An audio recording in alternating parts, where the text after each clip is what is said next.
So it finally happened. The tsunami hit, the supervolcano erupted, the comet made contact with the Earth. There was a coronal mass ejection, nuclear war, an electromagnetic pulse. The stock market crashed. An independent was finally elected as president. A pandemic broke out, a real one this time. I don't know what the catastrophe was, but it finally happened. And you, well, you weren't prepared. And now you're wandering around through the wasteland looking for bits and pieces, scraps of food, that handful of dry beans at the bottom of somebody's pantry, that wrinkled old potato kicked up underneath the bin at the supermarket where everything else has already been picked over, and you're looking at this tiny little scrap and wondering, should I eat this right here on the spot? Or can I plant that?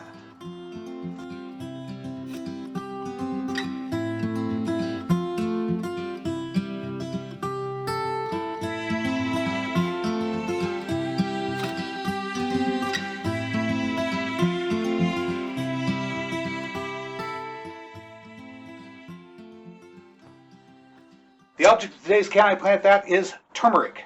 Not turmeric, turmeric, Turmeric. Turmeric. It's a root. It's actually a spice with some medicinal benefits as well. Anti-inflammatory being chief among them. That's the reason why I use it personally. Now, I found some in a supermarket, and I decided, let's see if we can take this turmeric root from a supermarket and bring it home and, well, grow it.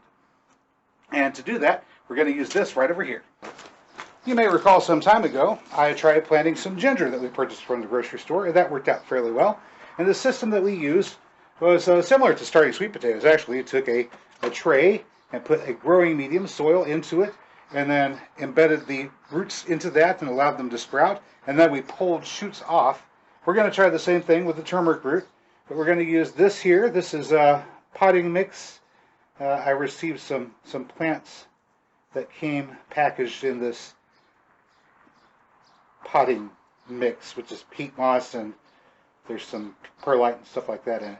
But because I don't want the gnats to inhabit this, I'm going to go ahead and dump it into this bucket here and treat it with hot boiling water to sterilize it before we get started. So here we go.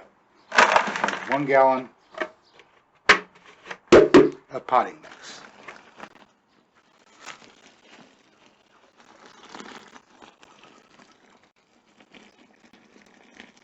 4 liters, just about a gallon.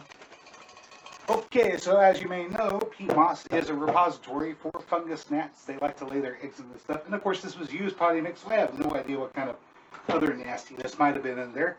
So putting the boiling hot water into it serves 2 functions. First, it sterilizes the mix, kills off any eggs, hopefully also any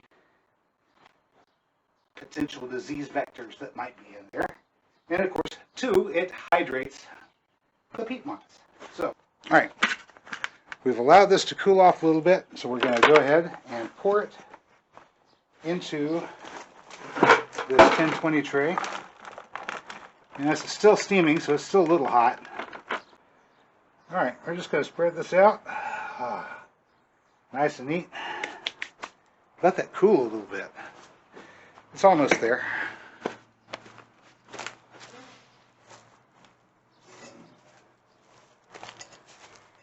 Should give me enough time to go make a pot of tea. What do you think?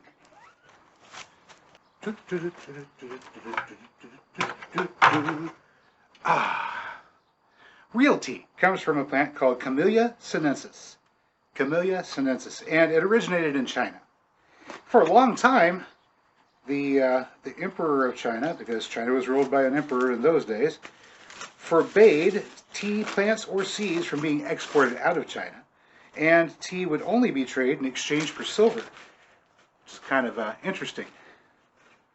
So the English would go and swap opium for silver and trade the silver for the tea. I think is the way it worked. Triangle trade. One thing for another for another. Return home with the tea. There we go. And of course, this is real tea, green tea. Back in the early days of the tea trade, English couldn't transport fresh green tea all the way back home to England without it spoiling.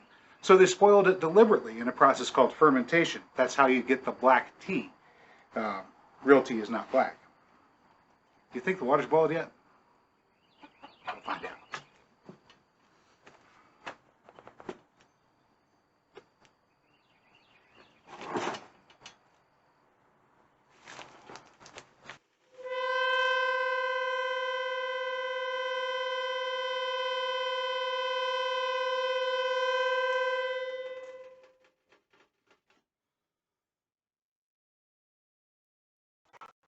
All right, here we go.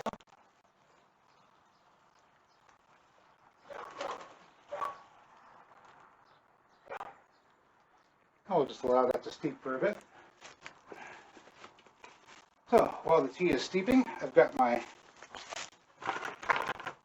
1020 tray with hydrated, sterilized peat moss, which is now cool enough to touch. Alright, so it's got little nodes all along. This is where the shoots will come out whenever it starts to bud. Let's just get this into the potting mix. Just covered.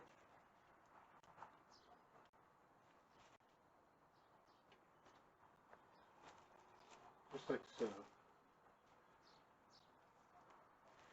Now I have no way of knowing if this will actually work or not. This is the method that I use to start ginger. And it works pretty good for ginger, so I'm thinking it'll probably work pretty good for turmeric as well. But really, I don't know. It's the first time trying it this way. Alright.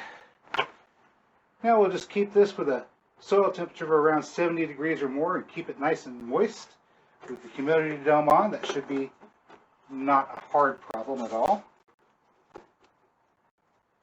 And with any luck, here in about a week or two, I should start to see little shoots starting to form around these turmeric roots. And they'll be big enough to take off and transplant out into the garden whenever our last frost chance is passed.